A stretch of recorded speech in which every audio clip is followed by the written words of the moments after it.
Boa noite, meu irmão, minha irmã, meu amigo, minha amiga. Você que nos acompanha na página Pregações Espíritas no Facebook e você que está inscrito no canal Pregações Espíritas no YouTube. Sejam todos muito bem-vindos a mais uma pregação de sábado às 20 horas, hoje, dia 11 de fevereiro de 2023. Como leitura preparatória para a nossa prece, nós vamos ler do livro Vinha de Luz, de Emmanuel, psicografado por Francisco Cândido Xavier, o capítulo 162, intitulado A Luz Inextinguível, que tem por epígrafe: A caridade jamais se acaba. Paulo, na primeira epístola aos Coríntios, capítulo 13, versículo 8º. A luz inextinguível. Permaneces no campo da experiência humana em plena atividade transformadora. Todas as situações de que te envaideces, comumente, são apenas ângulos necessários, mas instáveis, de tua luta. A fortuna material, se não a fundamentas no trabalho edificante e contínuo, é patrimônio inseguro. A família humana, sem laços de verdadeira afinidade espiritual, é ajuntamento de almas em experimentação de fraternidade, da qual te afastarás um dia, com extremas desilusões. A eminência diretiva, quando não solidificada em alicerces robustos de justiça e sabedoria, de trabalho e consagração ao bem, é antecâmara do desencanto. A posição social é sempre um jogo transitório. As emoções da esfera física, em sua maior parte, apagam-se como a chama de uma vela. A mocidade do corpo, denso, é floração passageira. A fama e a popularidade costumam ser processos de tortura incessante. A tranquilidade mentirosa é introdução a tormentos morais.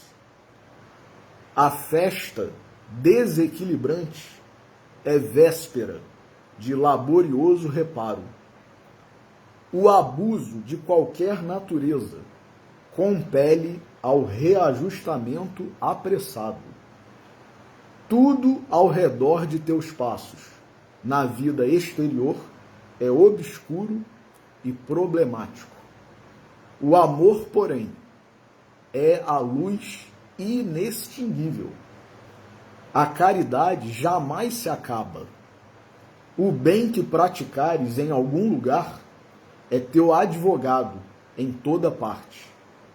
Pelo amor que nos eleva, o mundo se aprimora. Ama, pois, em Cristo, e alcançarás a glória eterna. Vamos fazer a nossa oração. Jesus, nosso Mestre, Deus, nosso Pai, amigos e benfeitores espirituais, espíritos familiares e simpáticos, nossos anjos guardiões. A todos vós pedimos a bênção, a intercessão, a inspiração, e que todos vós derrameis sobre nós, a caridade, a misericórdia, provindas do nosso Pai, do nosso Criador, e também do nosso Mestre, do nosso Salvador, do nosso Pastor, Jesus Cristo. Que todos nós sejamos inundados desse amor, dessa caridade, para, com essa energia, com essa vibração, com esse influxo divino, possamos também nós honrar a centelha divina que existe em cada um de nós e cumprir com a lei de amor a qual todos nós estamos submetidos. Dando graças antecipadamente por mais esta oportunidade de estudo, de reflexão, agradecendo por tudo que nos será trazido na noite de hoje, pedimos permissão para iniciar a pregação da noite. Que assim seja. Meus irmãos, João, o apóstolo, aquele que se autodeclarava o discípulo amado, vejamos que interessante, né? Quando a gente tem sensibilidade, quando a gente está em sintonia, a gente percebe as coisas. Ou quando a gente não está em sintonia boa, né? Ou não tem sensibilidade, ou como o próprio Cristo disse, quando a gente não tem olhos de ver ou ouvidos de ouvir, a gente passa, né, pela vida, pelo mundo, numa espécie de neutralidade, mas que na verdade não é neutralidade, mas indiferença.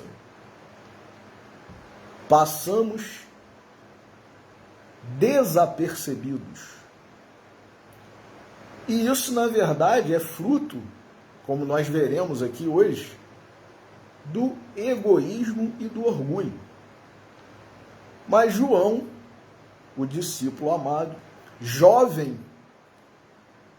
um dos mais novos discípulos, se não o mais novo,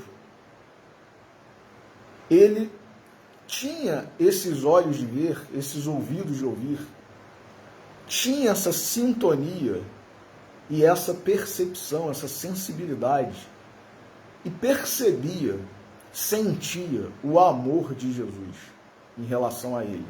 Lógico que Jesus amava como ama todos nós, e amava a todos, mas ele percebia isso.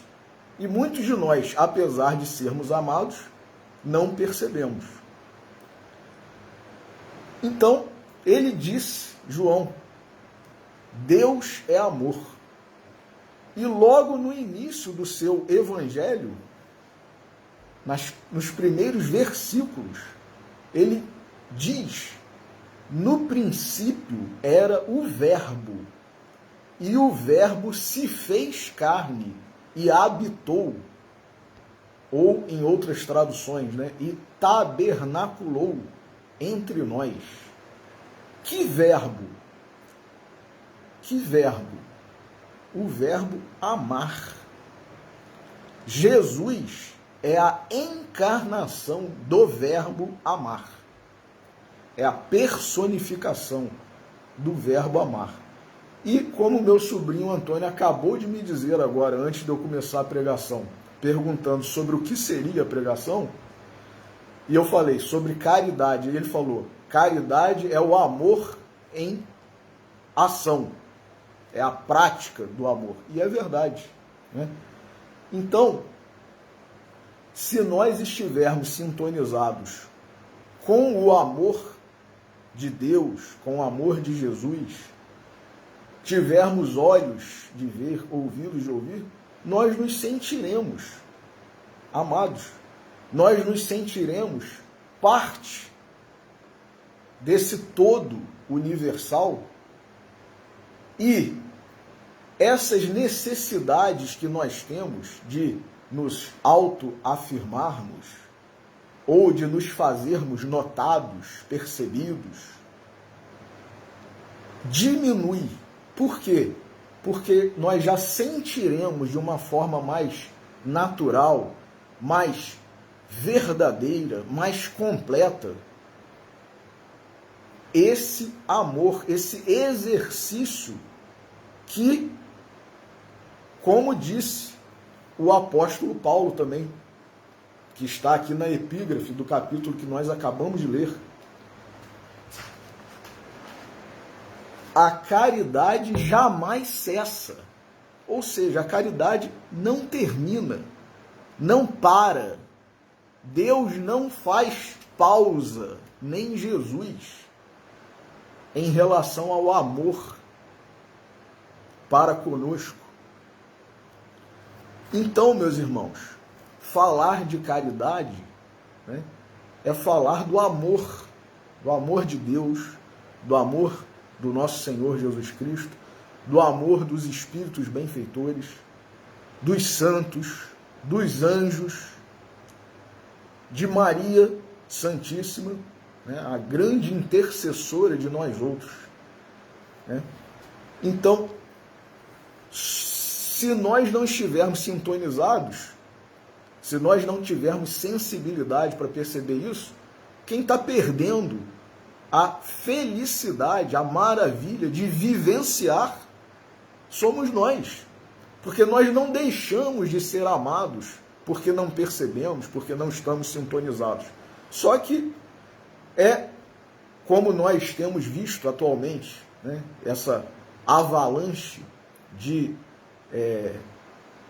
dependência, né, de ou substâncias entorpecentes ou de mecanismos, né, de máquinas, né, de aparelhos, de internet, de celular, de computador. Isso tudo é quando a gente está, por exemplo, participando de uma festa em família ou de um almoço ou mesmo de uma aula. Né? Um aluno jovem, um adolescente, muitas vezes, dentro da sala de aula, está ali de corpo presente, mas está mexendo no celular. O marido e a mulher, muitas vezes, estão num jantar para celebrar não sei quantos anos de casamento, né, comemorar, e está um diante do outro, à mesa, cada um mexendo no seu celular, né, sem trocar palavras, sem refletirem sobre as maravilhas de todos os anos vividos, né? Lógico que não existe perfeição por causa do nosso nível espiritual em que estamos, mas a gente tem que ter, né, é isso que eu estou tentando dizer, em vez de estar de corpo e alma presente, muitas vezes a gente só está de corpo presente, porque a alma, a mente, né, a sensibilidade, a sintonia não está ali, né, na questão familiar, na celebração daquele momento, uma comemoração, uma homenagem, um aniversário, ou até mesmo uma aula. Uma aula. Estamos ali presentes, mas estamos com a nossa mente, com o nosso coração, com o nosso sentimento totalmente afastados dali. Ou entretidos, né, com um jogo eletrônico, com TikTok, com Instagram e sei lá mais o que, ou estamos pensando em outras coisas. Então a gente passa pela vida, pelas situações da vida e pelas situações benéficas, espirituais, sem perceber que a gente está sendo ajudado, que a gente está sendo protegido, que a gente está sendo amado. Então, apesar disso, Paulo já disse, a caridade jamais se acaba. Deus, Jesus, os anjos, os santos, os benfeitores espirituais, eles não se zangam conosco, não ficam aborrecidos, ficam tristes, na verdade, né? Tristes. Mas eles não desistem de nós. E isso também é caridade, né? A paciência, a perseverança, isso também é caridade. E é isso que a gente precisa perceber para nós que somos centelhas, né, que fomos criados à imagem e semelhança de Deus, para que nós possamos também exercitar essa caridade. E isso é tão importante, meus irmãos, esse tema, né, que, por exemplo, A última pregação que eu fiz, eu falei sobre as injustiças sociais que, segundo a doutrina espírita e o próprio Vinícius, no seu livro Em Torno do Mestre, que foi o capítulo, inclusive, que eu li, né? Iniquidades, o título do capítulo, iniquidades, não, justiça. Então, para quem não conhece a lei de causa e efeito, para quem não conhece a lei de reencarnação, para quem não conhece a lei de amor, justiça e misericórdia, ou caridade, de que a lei de causa e efeito, a lei de reencarnação, são braços, né, são aspectos, faz parecer, com uma visão mais limitada ou apenas focada no âmbito material, que existem sim injustiças sociais, né? E que, aí, para nós espíritas, que muitos acham que ao nós afirmarmos ou defender, né, defendermos pela visão espírita, pela visão reencarnacionista, ao afirmarmos ou defendermos que não existem injustiças sociais, que nós estamos virando as costas para tudo o que acontece de triste, de doloroso no mundo e na vida das pessoas, o que não é verdade. Pelo contrário, quem tem a visão de que o que aquela pessoa está passando pode ser, para começar, ninguém tem capacidade de dizer se aquilo, aquela miséria, aquele sofrimento, aquela dificuldade, aquela dor, aquela doença, aquele martírio, é uma expiação ou uma provação. Duas pessoas vivenciando a mesma situação, uma pode estar passando por uma expiação e a outra por uma provação. Então a gente não tem como dizer, a gente não pode julgar. Ah, está passando por isso porque deve ter feito uma coisa. Não sei. Às vezes não fez nada de errado. Nem nessa, nem em outra encarnação. Às vezes pediu para passar por aquilo, não porque precisasse. Não porque sua própria consciência o estava a acusar. Não. Quis passar por aquela prova para progredir de maneira mais eficaz, mais rápida. Então a gente não tem como dizer se aquilo que a gente vê de sofrimento, de dor, né, de miséria, é prova ou é expiação. Então, isso, para quem tem a visão reencarnacionista, a visão da lei de causa e efeito, e também a visão de que nem mesmo necessariamente é uma expiação ou uma provação necessária, pode ter sido uma provação voluntária, não necessária, como eu acabei de dizer, né?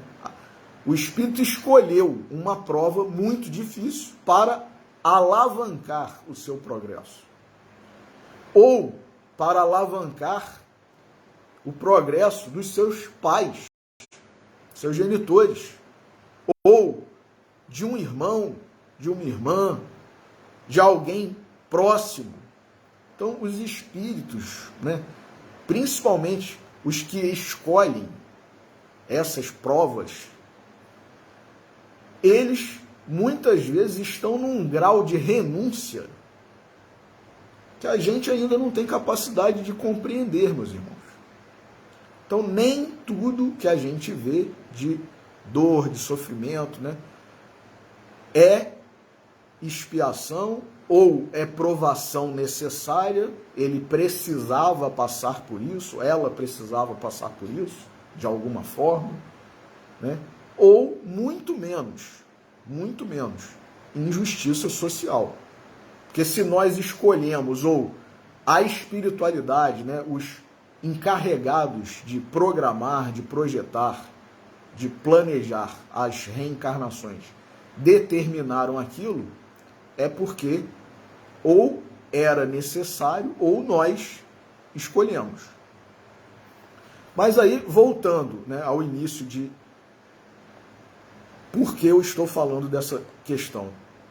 Não significa que quando a gente fala que não existe injustiça nenhuma nisso, a gente esteja virando as costas e se tornando um indiferente, dizendo que, então olha lá, tem mais é que passar mesmo. Não farei nada para aliviar, para amenizar, para ajudar, mesmo podendo. Não é essa a postura correta de um cristão, de um ser humano, né, que não precisa ser religioso. Vejamos nós, né, essa tragédia que está acontecendo na Turquia e na Síria, né, e que muitas pessoas, teístas ou ateístas, né, religiosas ou não, estão se solidarizando, indo inclusive para lá. Bombeiros militares, por exemplo, do próprio Brasil, do nosso Brasil, que atuaram, por exemplo, na tragédia de Brumadinho, né, de Mariana, estão se voluntarizando e indo para ajudar. E muitos outros, né, pessoas dos países próximos ali, vizinhos. Enfim. E o porquê que acontece tudo isso, meus irmãos? Né? Então, o dever do ser humano, em primeiro lugar, e dos cristãos, dos espíritas, é, nesse momento em que vê, que presencia, que testemunha, é ajudar, é exercer uma partícula do amor na forma da caridade. Isso é um dever nosso, como seres humanos, como espíritos, como filhos de Deus. Mesmo que nós não aceitemos, não sejamos religiosos, ou aceitemos que somos criaturas, filhos de Deus, enfim, não importa. O ser humano, por uma questão humanitária, tem o dever de ajudar, de praticar a caridade, né? Até os animais, né, os seres, né, que não são considerados o ápice da criação, como os humanos, até os animais, muitas vezes os vegetais, exercem, de alguma forma, caridade para com os seus semelhantes, né? Lembro-me de meu pai ter contado uma história que ele presenciou, um fato de uma cadelinha que todo dia de manhã, quando meu pai se reunia, numa época em que ele trabalhou num determinado setor, né? E de manhã eles iam fazer o de jejum lá de forma conjunta, né? E se reuniam para comer um pão, tomar um café, os trabalhadores, né, dessa empresa. E vinha uma cadelinha e ela aguardava que alguém lhe desse um pedaço de pão e ela se retirava. Ela não comia ali na frente ou junto, né, dos trabalhadores que lhe concediam aquele pedaço de pão. Ela colocava o pão na boca e se retirava do local. E depois ela voltava sem o pão e pegava mais um pedaço de pão. E aí um dia resolveram acompanhar essa cadelinha para saber, mas que coisa curiosa, coisa estranha, né, essa cadelinha. E aí viram que o primeiro pedaço, meus irmãos, nós humanos muitas vezes não fazemos isso por causa do nosso egoísmo, né? Existe até um provérbio popular, né, um ditado popular: farinha pouca, meu pirão primeiro, né? Então, se tem pouco aqui, eu vou defender o meu. Se vai faltar para alguém, não importa. Então, nós humanos, né, o ápice da criação divina, totalmente dotados de inteligência, com já, né, alguns rudimentos de sentimento, não mais apenas de instinto, nós muitas vezes não fazemos isso, né? Ao sentar à mesa, não respeitamos os mais velhos. Tô com fome, vou lá e, né, não esperamos, inclusive, né?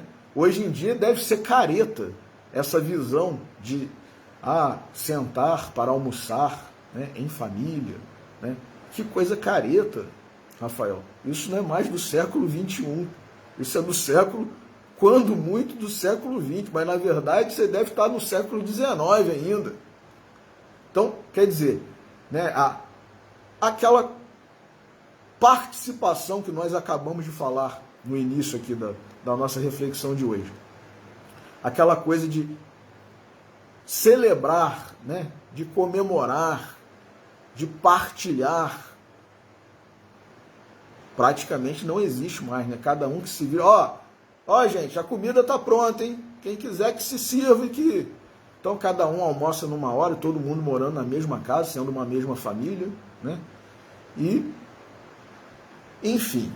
Então, essa cadelinha, ela pegava o primeiro pedaço do pão e levava para a cadelinha que era sua filhote, que era um dos filhotes da sua cria, que estava amamentando porque tinha dado cria.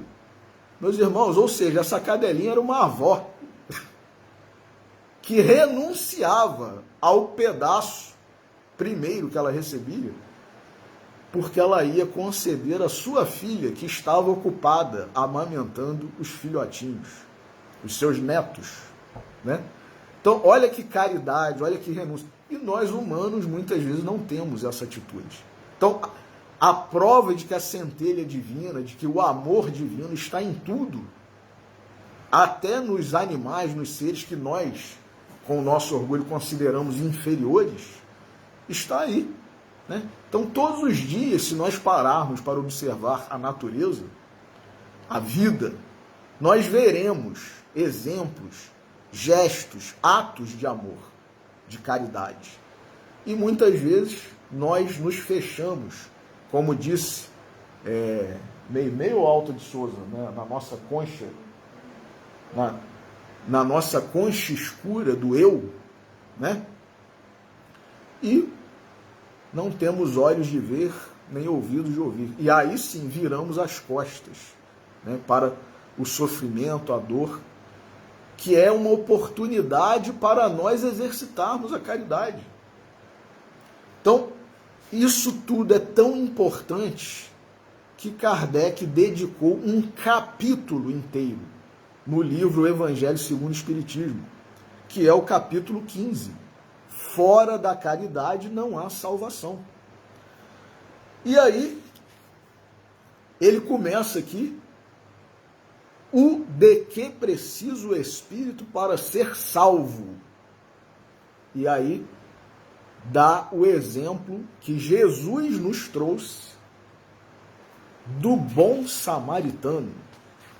E aí faz depois um comentário que nós vamos aqui ler. Palavras de Allan Kardec. Toda a moral de Jesus se resume na caridade e na humildade. Isto é, nas duas virtudes contrárias ao egoísmo e ao orgulho. Caridade e humildade são as virtudes contrárias, né? São como os antônimos, são os antídotos.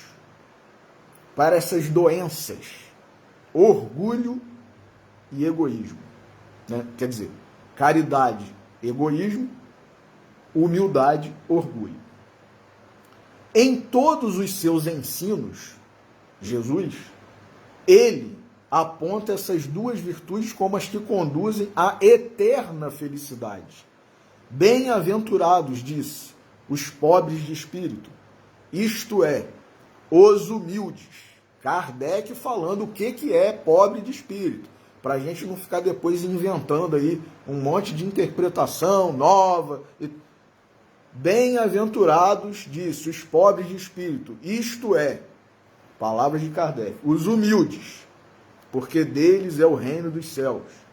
Bem-aventurados os que têm puro coração, bem-aventurados os que são brandos e pacíficos, bem-aventurados os que são misericordiosos, amai o vosso próximo como a vós mesmos, fazei aos outros o que quererias vos fizessem, amai os vossos inimigos, perdoai as ofensas, se quiserdes ser perdoados, praticai o bem sem ostentação, julgai-vos a vós mesmos, antes de julgardes os outros.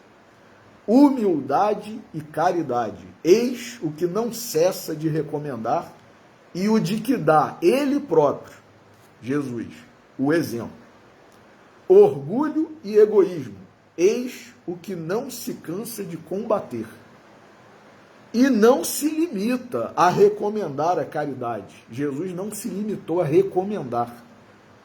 Põe-na claramente e em termos explícitos como condição absoluta da felicidade futura.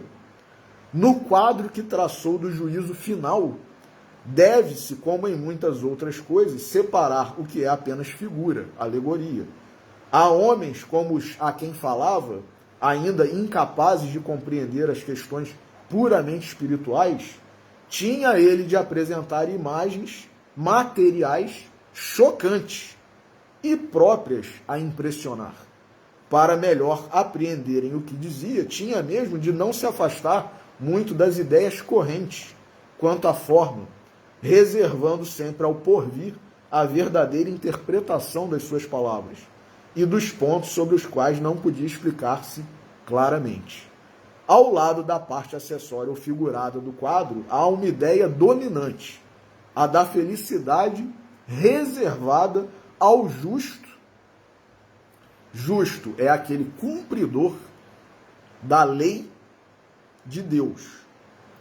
Então, a ideia central desses ensinamentos de Jesus, a felicidade reservada ao justo e infelicidade que espera o mal.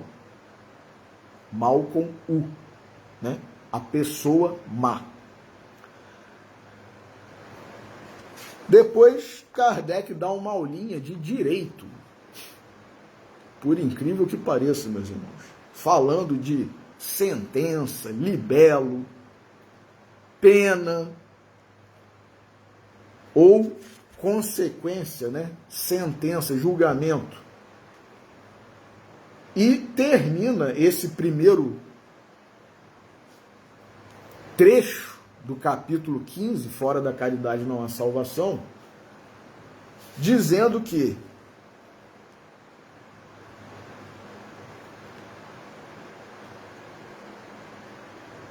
não inquire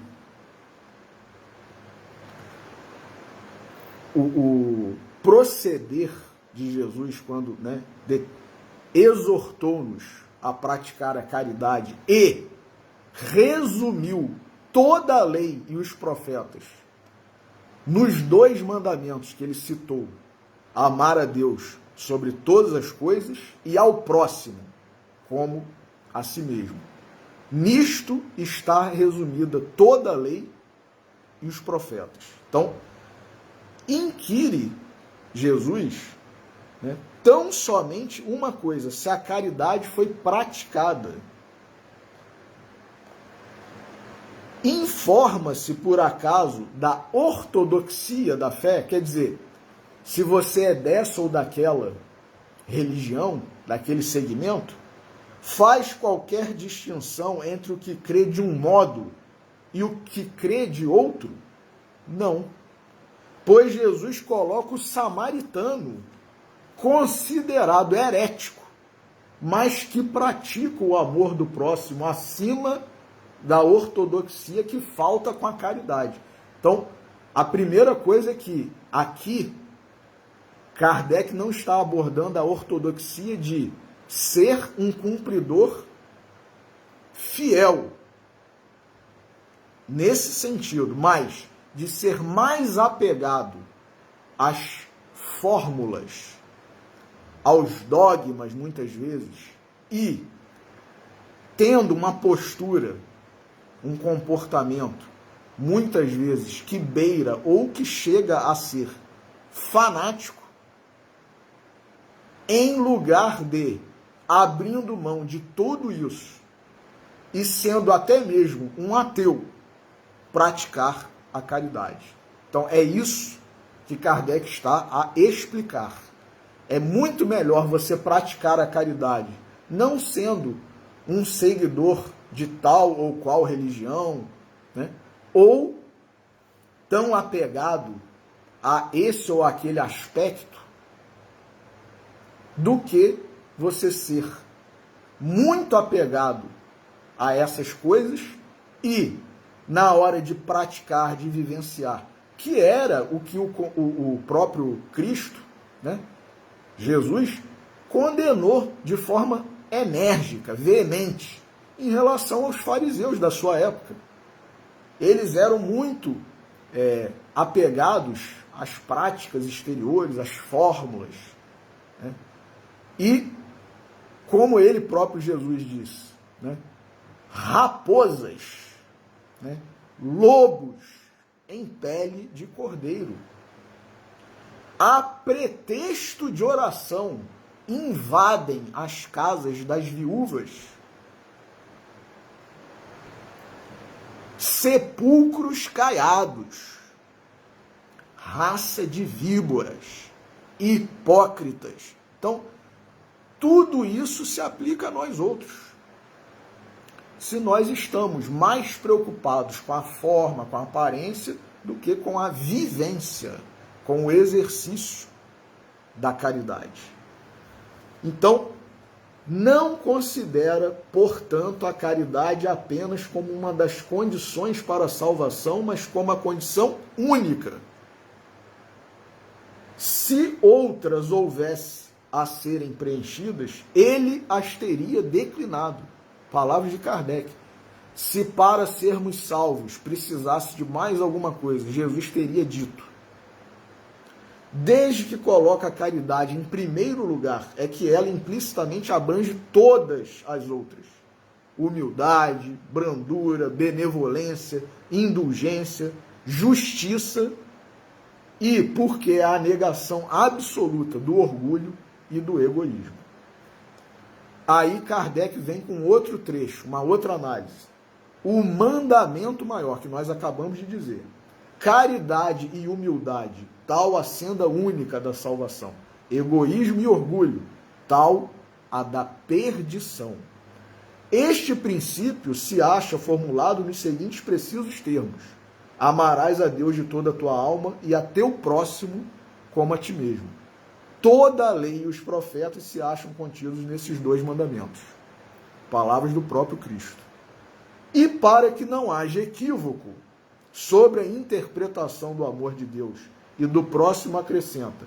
E aqui está o segundo mandamento, que é semelhante ao primeiro. Isto é, que não se pode verdadeiramente amar a Deus sem amar o próximo, nem amar o próximo sem amar a Deus. Logo, tudo que se faça contra o próximo, o mesmo é que fazê-lo contra Deus. E Jesus falou isso. Bem-aventurados sois vós quando tive fome e me destes de comer, tive sede e me destes de beber, estava nu e me vestiste, estava preso e fostes me ver, estava doente e fostes me visitar. E,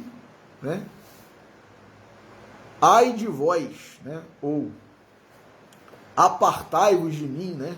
Vós que praticais a iniquidade, porque tive fome e não me destes de comer, tive sede e não me destes de beber, estava nu e não me vestistes, estava doente e não foste me visitar, estava preso e não fostes me ver. Então, aí perguntaram a Jesus: Senhor, quando é que nós fizemos ou deixamos de fazer essas coisas? Quando fizerdes ou deixardes de fazer a cada um dos mais pequeninos, é a mim que o fizeste ou deixastes de fazer. Então, quando a gente nega, quando a gente vira as costas, quando a gente finge que não está vendo dor, sofrimento, miséria, e não exerce caridade, a gente está negando, virando as costas, fingindo que não está vendo Jesus. Porque muitas vezes, meus irmãos, inclusive, esse é um aspecto interessante e importante de ser abordado. Essa dor, essa miséria, são colocados no nosso caminho. A pessoa se dispôs, muitas vezes, o espírito, a passar por aquilo num dado momento da nossa vida, para que nós víssemos, para que nós testemunhássemos e nós fôssemos estimulados a praticar a caridade. Então não é provação, não é expiação, não é nada disso. É misericórdia de Deus, combinada com a renúncia daquele espírito. Eu me disponho a passar por um determinado sofrimento que, quando Rafael estiver na rua tal, no dia tal, às tais horas, ele vai ver. E vai ser uma oportunidade muito boa para ele ajudar, para ele exercer a caridade. E eu vejo e finjo que não vi. Né? Todos nós, muitas vezes, testemunhamos, viramos as costas, negamos, recusamos. Né? Então, caridade é isso. Até o espírito, às vezes, que está passando por um sofrimento, e até nessas tragédias coletivas. Quem não sabe, né? Quem sabe se esses espíritos se dispuseram a passar por isso para estimular a solidariedade de muitas pessoas nesse momento crucial de transição planetária? Quem sabe, não é mesmo? Então, Deus, como disse, né, eu acho que Meimei também, né, citada pelo professor Clóvis Tavares, tem estradas onde o homem não tem caminhos.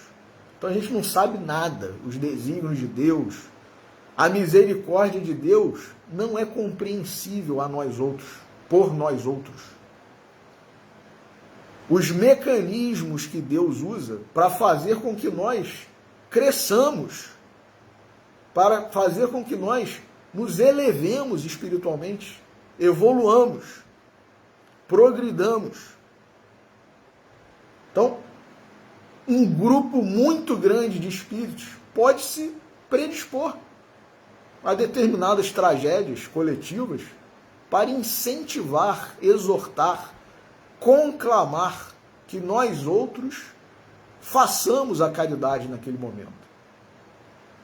Que aquela centelha divina, que aquele germe que está no coração de todos nós, brote. Então a gente não sabe de nada, meus irmãos. Daí a necessidade de exercitarmos a humildade, não é mesmo? Então, aí diz aqui, né, Kardec, necessidade da caridade, segundo Paulo. Aí ele diz, Kardec, de tal modo compreendeu Paulo essa grande verdade, que disse: quando mesmo eu tivesse a linguagem dos anjos, quando tivesse o dom de profecia, que penetrasse todos os mistérios, quando tivesse toda a fé possível, até o ponto de transportar montanhas, se não tiver caridade, nada sou. dentre essas 3 virtudes, a fé, a esperança e a caridade, a mais excelente é a caridade. E, meus irmãos, Paulo foi um ortodoxo, quando adepto, defensor da lei mosaica. Ele foi um ortodoxo. E ele chegar a dizer que a caridade é mais importante, inclusive, do que a fé. Quer dizer, a guinada de Paulo, meus irmãos, a gente tem que levar muito tempo lendo, relendo, para alcançar uma partícula da grandeza, da guinada, da renúncia, da transformação de Paulo. Ele foi um ortodoxo e agora ele diz, convertido, cristão, ele diz que mais importante do que a fé é a caridade. Então, que maravilha, né? E aí, Kardec comenta que coloca assim, sem equívoco, a caridade, olha aqui as palavras de Kardec, acima até da fé. Vou repetir, coloca assim, sem equívoco, a caridade acima até da fé. É que a caridade está ao alcance de todos, de toda a gente, do ignorante como do sábio, do rico como do pobre, e independe de qualquer crença particular. Eu não preciso ser espírita para ser caridoso, eu não preciso ser católico, eu não preciso ser protestante, eu não preciso ser hindu, eu não preciso ser muçulmano, nada disso. Não preciso ser budista, não preciso ser judeu. Eu só preciso ser uma criatura de Deus, um filho de Deus, mesmo que eu não aceite que eu sou. Faz mais, diz Kardec, define a verdadeira caridade. Mostra não só na beneficência, como também no conjunto de todas as qualidades do coração, na bondade, na benevolência. Porque muitas vezes, meus irmãos, esse detalhe é importante que Kardec ressaltou.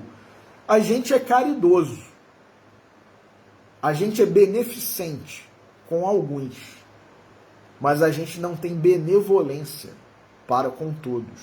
E aí, eu vou fazer uma pequena pausa e ir ao Livro dos Espíritos agora, porque na questão 886, Kardec perguntou: qual o verdadeiro sentido da palavra caridade? Como a entendia Jesus? E os espíritos superiores responderam: benevolência, quer dizer, desejar o bem, querer o bem para com todos. Todos. Não é aquele que a gente viu que está em estado de necessidade, ou aquele com quem a gente simpatiza, ou aquele por quem nós nos compadecemos. Benevolência é desejar o bem para todos, até para aqueles de quem nós não gostamos, para aqueles que nós não suportamos, para aqueles que nós odiamos. Caridade, na verdadeira acepção, no verdadeiro significado, no verdadeiro sentido. Como a entendia Jesus?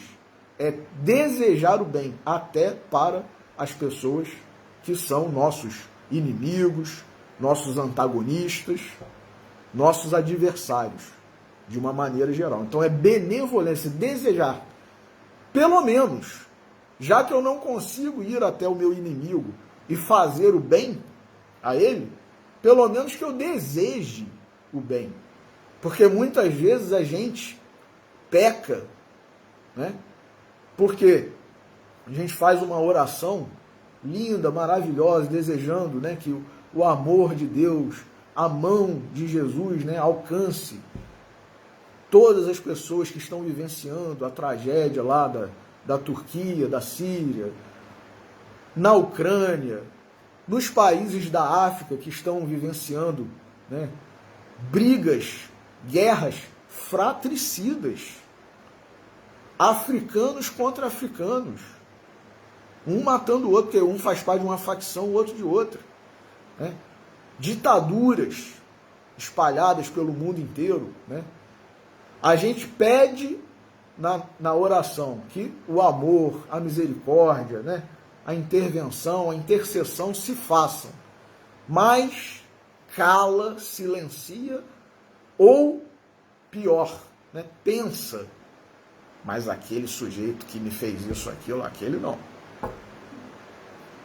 E muitas vezes, meus irmãos, a gente, né, sente uma espécie de prazer, de satisfação, quando vê esse adversário nosso, esse antagonista, esse inimigo, esse diferente, se dar mal de alguma forma, né? Passar por uma situação de dificuldade, de penúria. A gente às vezes não verbaliza, mas pensa, sente uma certa satisfação, né? Ou, né, vem à nossa mente, e a gente, como até o professor Clóvis disse uma vez com muita sabedoria, né, vem à nossa mente aquele pensamento, e a gente, em vez de assumir que o pensamento é nosso mesmo, por causa da nossa baixeza espiritual, da nossa pequenez, a gente logo joga, né, quando é uma coisa ruim, um pensamento pecaminoso, né, um sentimento que faz todos nós termos vergonha de ainda termos esse tipo de sentimento, que é um pensamento como bem feito, ou, né, aquela frase que vem também à nossa mente, aqui se faz, aqui se paga. O castigo vem a cavalo. Cavalo na época que só tinha cavalo, não tinha carro. Hoje vem a jato supersônico, né? E a gente mentaliza isso e joga a culpa, a responsabilidade para os espíritos que a gente chama de obsessores. O professor Clóvis dizia, coitados dos espíritos obsessores. Porque tudo que a gente pensa de ruim ou que acontece de ruim na vida da gente, a gente joga a conta, a responsabilidade para eles. E não são eles que são os únicos que fazem ou pensam essas coisas, não. Nós também. Nós também. Então é muito fácil, né, ter um pensamento de bem feito, tomara que, né, castigo vem a cavalo, aqui se faz, aqui se paga, o mundo dá voltas. E a gente joga, né, para um eventual espírito obsessor que a gente nem conhece, fugindo à responsabilidade. Mais uma demonstração, uma prova do nosso orgulho. Não sou eu que penso isso. Algum espírito colocou isso na minha mente, esse pensamento. Somos nós mesmos. O nosso atraso, a nossa inferioridade, a nossa pequenez, né? Então, qual é o verdadeiro sentido da palavra caridade? Benevolência para com todos. Indulgência para as imperfeições dos outros. E perdão das ofensas. Então, benevolência, pelo menos desejar o bem. Indulgência, tolerância, paciência, compreensão. Todos nós temos imperfeições, temos defeitos. E perdão das ofensas. Quem nunca ofendeu, quem nunca agrediu alguém, né, e precisou ser perdoado. Então, aquela frase também, né, eu não levo desaforo para casa, a gente tem que evitar, né? Então, meus irmãos, esse trecho aqui que nós acabamos de ler, né, a questão 886, e seguintes, que estão no capítulo 11 da parte terceira do Livro dos Espíritos, que fala exatamente, a parte terceira são as leis morais, as leis divinas, e esse capítulo 11 fala sobre a lei de amor, justiça e caridade. E aí tem, né, algumas questões aqui relacionadas. Fala sobre a esmola, por exemplo, né, questão 888. O que se deve pensar da esmola? A resposta: condenando-se a pedir esmola, o homem se degrada física e moralmente, embrutece-se. Uma sociedade que se baseie na lei de Deus e na justiça deve prover a vida do fraco sem que haja para ele humilhação. Deve assegurar a existência dos que não podem trabalhar sem lhes deixar a vida à mercê do acaso e da boa vontade de alguns. Aí Kardec pergunta, que podemos muitos de nós concluir, né?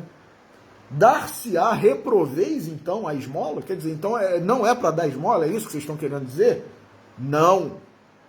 O que merece reprovação não é a esmola, mas a maneira por que habitualmente é dada. E aí, mais uma vez, a maioria de nós se inclui, né, nesse aspecto. O homem de bem, que compreende a caridade de acordo com Jesus, vai ao encontro do desgraçado, sem esperar que ele lhe estenda a mão. Na maioria das vezes a gente dá, né, a moeda, a nota, a menor que tiver na carteira, né? Porque se for a maior, aí não. Então dá a moeda, dá a nota de pouco valor, porque alguém nos abordou, alguém estendeu a mão. A gente não vai lá e faz a caridade, né? Finge que não vê, fala que está com pressa, diz que está sem dinheiro e mil e outras desculpas. A verdadeira caridade é sempre bondosa e benévola. Está tanto no ato como na maneira por que é praticado. Duplo valor tem um serviço prestado com delicadeza. Olha que maravilha. Nós, nos nossos postos, nos nossos trabalhos, né, nas nossas profissões, muitas vezes, apesar de estarmos a ser remunerados, fazemos com má vontade, com antipatia, né? E puramente porque aquilo ali vai trazer uma contraprestação pecuniária para nós outros. Então a gente não tem simpatia, né? Não tem educação. Não é só uma questão de simpatia. Às vezes a gente não tem educação em atender uma pessoa. Seja um funcionário público e seja alguém num setor privado ou o próprio dono do seu consultório, do seu escritório, seja lá do que for. A gente não tem educação, não tem respeito, não tem simpatia, não tem nada. Só está ali atendendo, né, fazendo o que tem que fazer e olhe lá, muitas vezes mal e porcamente, por causa do dinheiro. Então, olha o que os espíritos superiores disseram, né? Duplo valor tem um serviço prestado com delicadeza. Se o for com altivez, pode ser que a necessidade obrigue quem o recebe a aceitá-lo, mas o seu coração pouco se comoverá. Porque quando a gente faz a caridade de forma humana, a caridade de forma caridosa, de forma respeitosa, de forma educada, de forma gentil, muitas vezes aquele que está recebendo a caridade, ele se transforma. Quantas vezes, meus irmãos, uma pessoa que recebeu uma ajuda, fala assim, foi Deus que colocou você, meu amigo, meu salvador, pra gente. Meus irmãos, Isso é ou não é Deus atuando na nossa vida, não é na vida de quem está precisando da caridade, não. Para abrir os nossos olhos. A pessoa, às vezes, pobre, necessitada, fala assim, você é o meu Salvador. Você foi o meu Jesus hoje. Então, para terminar essa reflexão sobre a caridade, nós vamos ler do livro Também Vinha de Luz, de Emmanuel, psicografado por Francisco Cândido Xavier, capítulo 163, O Irmão. A caridade é sofredora, é benigna. A caridade não é invejosa, não trata com leviandade, não se ensoberbece. Paulo, na primeira epístola aos Coríntios, capítulo 13, versículo 4. Quem dá para mostrar-se é vaidoso. Quem dá para torcer o pensamento dos outros, dobrando-o aos pontos de vista que lhes são peculiares, é tirano. Quem dá para livrar-se do sofredor é displicente. Quem dá para exibir títulos efêmeros é tolo. Quem dá para receber com vantagens é ambicioso. Quem dá para humilhar é companheiro das obras malignas. Quem dá para sondar a extensão do mal é desconfiado. Quem dá para afrontar a posição dos outros é soberbo. Quem dá para situar o nome na galeria dos benfeitores e dos santos é invejoso. Quem dá para prender o próximo e explorá-lo é delinquente potencial. Em todas essas situações, na maioria dos casos, quem dá se revela um tanto melhor que todo aquele que não dá, de mente cristalizada na indiferença ou na secura. Todavia, para aquele que dá irradiando o amor silencioso, sem propósitos de recompensa e sem mescla de personalismo inferior, reserva o plano maior, o título de irmão. Maravilhoso, né? Que texto de Emmanuel. Com isso, a gente encerra a nossa reflexão de hoje, pedindo a Deus que faça brotar em nossos corações, e não somente brotar, mas crescer, multiplicar, dar frutos, essa centelha de amor que é a caridade. Agradecendo a Deus por tudo, pedindo permissão para encerrar a nossa pregação de hoje, eu agradeço a todos vocês que nos ouvem, que nos acompanham, que nos assistem, desejando um final de sábado, um domingo, uma semana de paz, de amor, de caridade, pelo menos em pensamento, benevolência. Que Deus nos abençoe a todos, meus irmãos. Uma boa noite. Fiquem com Deus.